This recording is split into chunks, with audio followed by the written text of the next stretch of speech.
თემების ნაცვლად ადმინისტრაციული ერთეულები ადგილობრივ თვითმმართველობებში სტრუქტურულ ცვლილებას თემების და უბნების რწმუნებულების თანამდებობიდან გათავისუფლებაც მოხდა. თვითმმართველობის ახალ კოდექსს მოწინააღმდეგეები მმართველ გუნდშიც გამოუჩნდნენ. გადაიხადება თუ არა კანონპროექტი. ზია მართალიშვილი დაინტერესდა. ადმინისტრაციული ერთეული, განთიადი ადმინისტრაციული ერთეული სიტყვაზე მაჭახელში სივნიეთი და ასე შემდეგ რა ერთი სიტყვით.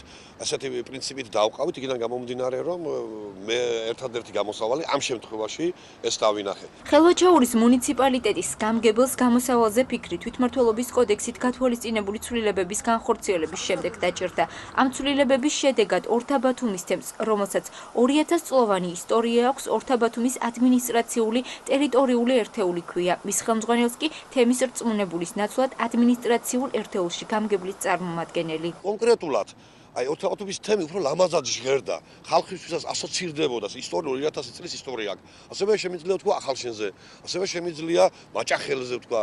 არ მომწონს ის, რომ თემის ცნება გაუქმდა, ეგრეთ წოდებული. სხვა ვარიანტი ამ შემთხვევაში მე ვერაფერი ვერ გამოვნახე, რომ სხვანაირად მომეხდინა რეორგანიზაცია.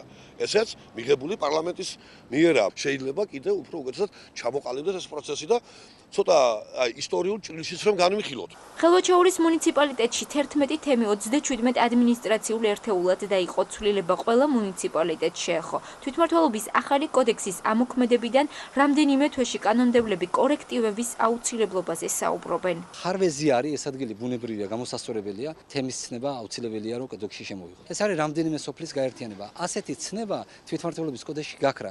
ამის გამოა, რომ თემის რწმუნებული კი აღარ რჩება, ასე ვთქვათ, სოფლის ასე ვთქვათ ლიდერად და პირველ პირად. არამედ სოფლების წარმოადგენლები არიან პირდაპირ მიბმული, ასე ვთქვათ, გამგებელზე. პარლამენტის გარდა კანონპროექტით გათვალისწინებულ ცვლილებებს მოწინააღმდეგეები ადგილობრივ თვითმმართველობებში წყავს. ამ კანონს აქვს ძალიან ცუდი მხარე. მან ფაქტიურად იურიდიულად გაუქმა საქართველოში ისტორიულად ჩამოყალიბებული თემები. თვითმმართველობა დავასამარეთ, თვითმმართველობის დასამარება დაიწყო ნაციონალურმა მოძრაობამ, მან თვითმმართველობა გაუთხარა საფლავი და ქართულმა ოცნებამ მიაყარა ზეთ მიწა. ქართული ოცნების პროგრამაში შავით თეთრზე ეწერა ყველა სოფელს ეყოლება არჩეული მამასახლისი.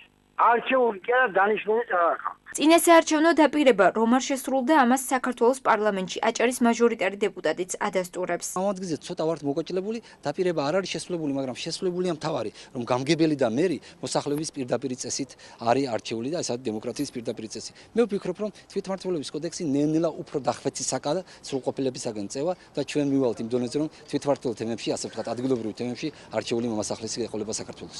თემის სტატუსის გაუქმებასთან ერთად ცვლილება აქ დასაქმებულებსაც შეეხო. კოდექსის ამოქმედების შემდეგ თემის რწმუნებულებს უფლებამოსილება შეუწყდათ.